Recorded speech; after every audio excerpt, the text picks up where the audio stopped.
10th member മാക്ക് എന്നെല്ലാം പറയുന്ന പക്ഷെ പറഞ്ഞിട്ടായാലും ഓൻ വരൂല. ഞാൻ അവനെ എപ്പം വിളിക്കല, ഞാൻ എല്ലാ ദിവസവും വിളിക്കുന്ന ഒരാളേതാണ്. ഞാൻ ഫോണിൽ ഞാൻ അധികം ഫോൺ വിളിയും പരിപാടിയില്ല, പക്ഷെ എല്ലാ ദിവസവും ഞാൻ കമ്മ്യൂണിക്കേറ്റ് ചെയ്യുന്ന ഒരാള് മാക്ക. പക്ഷെ ഇവന് ലൈവ് പിന്നെ തിരിച്ച് 10th മെമ്പർ ആയിട്ട് ഇങ്ങനത്തേനൊന്നും ഇവന് താല്പര്യമില്ലടാ.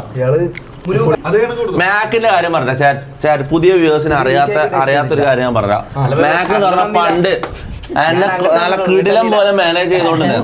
പോയിട്ട് കാര്യമില്ലായിരുന്നു. എന്തിനാ പോയത്, എന്തിനാ പോയത് പറഞ്ഞെടുക്കുക. ഇവനിവിടെ നല്ല സാലറി, നല്ല ഫുഡ്, നല്ല വൈബ്, എല്ലാം അടിപൊളിയായിരുന്നു. പക്ഷെ ഇവന്റെ ഫാമിലി എന്ന് പറഞ്ഞാൽ ഭയങ്കര പ്രമാണികൾ. മറ്റേ എന്താന്ന് എന്താ പറയുന്നത്, ഇവന്റെ ഫാമിലി സമ്മതിക്കുന്നില്ല. എന്റെ കൂടെ ജോലി എന്നുള്ള ഇവന്റെ ഫാമിലി സമ്മതിക്കുന്നില്ല. പക്ഷെ ഇപ്പം സമ്മതിക്കുന്നു തോന്നില്ല. ഇപ്പൊ ഓക്കെയാ. പണ്ട് എന്ന് പറഞ്ഞാൽ ഞാൻ അമ്മായി പരിപാടിയല്ലേ ചെയ്യല. അപ്പം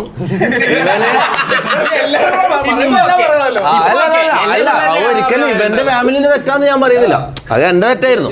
അപ്പൊ അങ്ങനെ ഒരാളുടെ കൂടെ മാനേജറായിട്ട് നിൽക്കാന്ന് പറഞ്ഞാൽ അവർക്കൊരു നടക്കണമല്ലോ. അങ്ങനെ ഇവനാ വേണ്ട മതി. അങ്ങനെ ഇവന് ഒഴിഞ്ഞതാണ് എന്റെ അടുത്ത് മാനേജറായിട്ട്. തിരിച്ചു കയറാൻ ഉദ്ദേശം ഉണ്ടോ?